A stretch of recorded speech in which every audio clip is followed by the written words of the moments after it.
Bon week-end à tous, nouvelle édition sur Tosungana Télévision. Vous nous suivez depuis Kinshasa. À la une, le président Félix-Antoine Tshisekedi Tshilombo a échangé à Davos avec les ministres de 3 pays forestiers du monde. Il s'agit de F. Bazaïba de la RDC, des Louts de l'Indonésie, mais aussi de Dalsiva du Brésil. Le problème du réchauffement climatique était donc au centre de l'échange dans le cadre du forum économique de Davos en Suisse, débuté il y a 4 jours. Gloda Boloy pour les commentaires.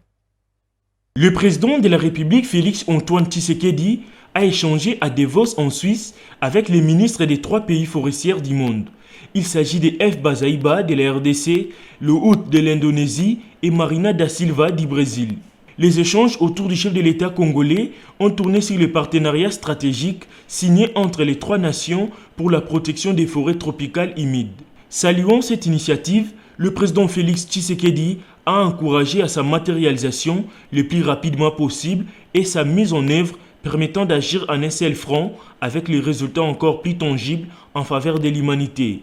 Selon la vice-premier ministre congolaise de l'Environnement et Développement, F. Bazaïba annonce pour février 2023 le début des travaux des experts. L'objectif pour les 3 pays est de faire front commun face aux pays riches pollueurs pour qu'ils financent la conservation des forêts. La coopération Sud-Sud est tout à fait naturelle. Nous avons le même défi, la même opportunité d'être la solution au changement climatique, disait F. Bazaïba après la signature de la déclaration commune. En clair, l'accord prévoit que les 3 pays devraient être payés pour réduire la déforestation et maintenir les forêts en tant que puits carbone. Les pays s'emploient également à négocier un nouveau mécanisme de financement durable pour aider les pays en développement à préserver leur biodiversité ainsi qu'à augmenter les financements via les programmes RED+. Le ministre de la Jeunesse, Yves Bonkoulou, s'est enrôlé ce samedi 21 janvier dans l'enceinte de l'Institut Isangui. Nous sommes là dans la commune de Lingwala. Eh bien, le patron de la jeunesse a fait appel aux jeunes à s'enrôler massivement et à se porter candidat aux élections de 2023. Reportage. Une grande foule était à ses côtés au moment de se rendre au centre de la CENI pour s'enrôler. Les militants de l'UDPS n'étaient pas en reste.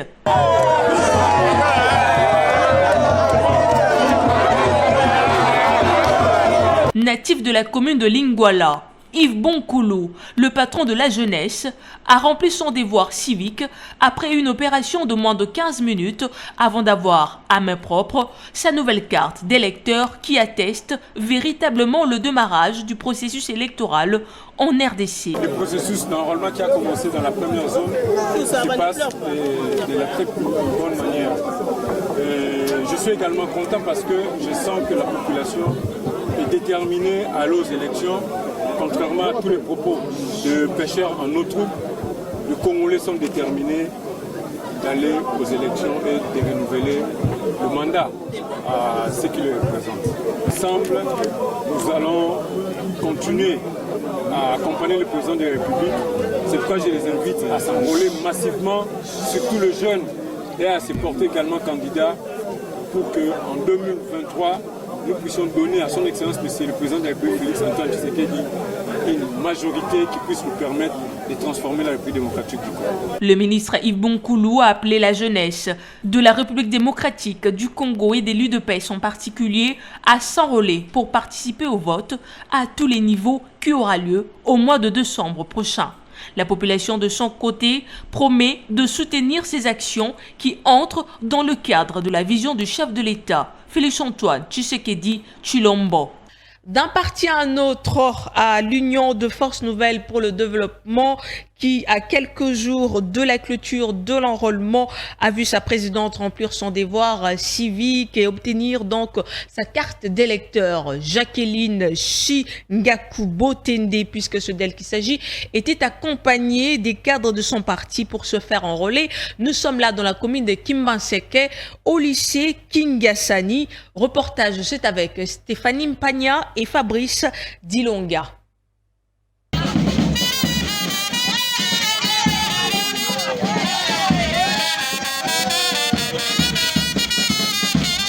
sommes au quartier 3 dans la commune de Kimbantseke. Une ambiance particulière est visible. Drapeau en main, au rythme de fanfares, la population de cette partie de la capitale très enthousiasmée accompagne leur leader, Madame Jacqueline, du parti UFND, au lycée Kisangani pour accomplir son devoir civique. Tozali déterminé, tolobi que trop c'est trop. Tozali asima mokonzi ya mboka son excellence Félix Antoine Tshisekedi pour la kopesa mandat ya mibale. Soutenue par ses sympathisants jeunes et vieux, Madame Jacqueline, leader de l'Union des forces nouvelles pour le développement, invite sa base à soutenir la vision du chef de l'État Félix Antoine Tshisekedi Tshilombo, cheval de bataille de sa formation politique.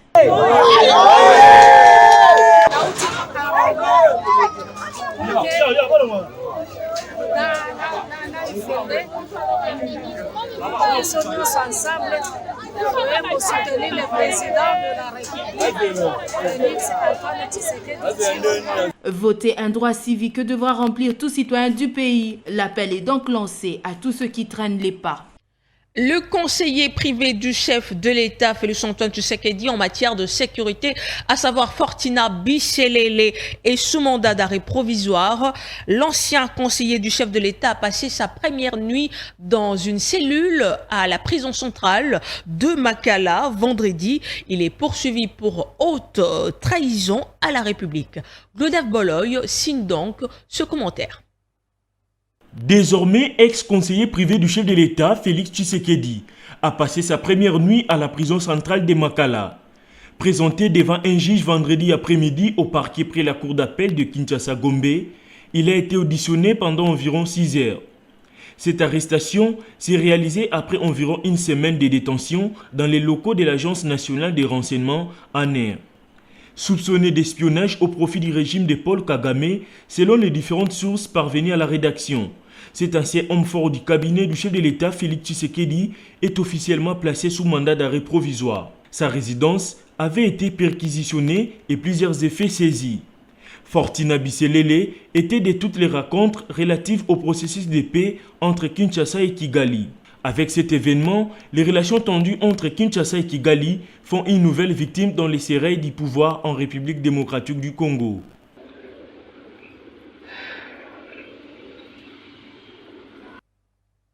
Le service national a mis en vente 20 000 sacs de maïs produits au centre de Kanyama KCC situé dans la province de Lomami. Ces sacs de maïs ont été mis en vente dans le site appelé Golgotha au niveau du ministère de la fonction publique où les agents et fonctionnaires de l'État vont désormais se procurer de sacs de maïs à un prix de 18 000 francs congolais. Jocelyne Mwanda pour le détail. Ces sacs de maïs ont été mis en vente vendredi 20 janvier dans le site appelé Golgotha, un espace aménagé pour la circonstance au niveau du ministère de la fonction publique. 18 000 francs, voilà le prix fixé par l'équipe du service national pour un sac de maïs de 25 kg. À l'occasion, le commandant du service national, le général Jean-Pierre Kassongo Kabwik, a réitéré sa volonté de faire bénéficier à tous les Congolais les fruits de la récolte réalisée par les bâtisseurs de la République ex-Kuluna. Il a par ailleurs annoncé l'installation d'un entrepôt permanent dans les tout prochains jours au ministère de la fonction publique. Le secrétaire général à la fonction publique en charge des actifs a salué à son tour l'arrivée de ce lot important de maïs à un prix de 18 000 francs congolais. La justice militaire de l'Ituri compte entamer des poursuites judiciaires contre la milice Codeco pour des présumés crimes contre l'humanité commis par ce groupe terroriste en République démocratique du Congo. Stéphane Mouchipai nous fait donc le point. Selon une délégation du parquet militaire de l'Ituri en RDC, ces enquêtes sur les actes présumés de crimes contre l'humanité commis par la milice Codeco au village Nyamamba dans les territoires de Djougou. Ces enquêtes préliminaires sur les allégations de massacres perpétrés par cette milice en date du 13 janvier 2023 qui avaient occasionné la mort de 27 civils dont 24 enterrés dans une fosse commune. Ici est de rappeler que la prochaine étape sera l'audition des victimes de meurtres, des déportations forcées et des pillages de biens dans le but de permettre aux magistrats instructeurs d'avoir des éléments matériels suffisants, susceptibles de bien asseoir son acte d'accusation et de fixer les dossiers devant le juge. Le monde célèbre ce 21 janvier la journée internationale des câlins. Cette journée fut décrétée en 1986 avec comme objectif d'éliminer la déprime et la souffrance dans bon nombre des personnes qui souffriraient d'un manque de contrôle émotionnel. Stéphanie Mpagna pour le commentaire. Plus connue sous le nom anglais Hug Day, la journée internationale des câlins est célébrée chaque 21 janvier et ce depuis les années 80. Constat fait en 1986, l'idée première fut de démontrer une affection ou un soutien mutuel, mais aussi d'encourager les personnes d'une même famille ou des amis à se prendre dans les bras quelques secondes. Aujourd'hui pratique courante, le câlin a des effets bénéfiques pour la santé puisque les preuves d'affection augmentent le niveau d'oxytocine, réduisent la pression artérielle et renforcent le système immunitaire. Contact physique entre deux personnes, entraîne les bras ou une grande proximité, on parle aussi d'un câlin de groupe. Parfois, les câlins sont perçus de manière différente.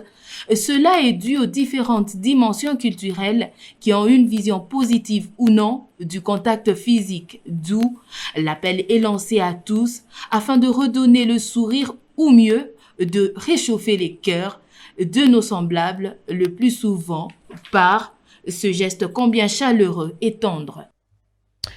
On se quitte avec le sport Chan Algérie 2022. Parlons préparatif du match de ce dimanche. Eh bien, ce samedi, c'est le calme absolu à Annaba.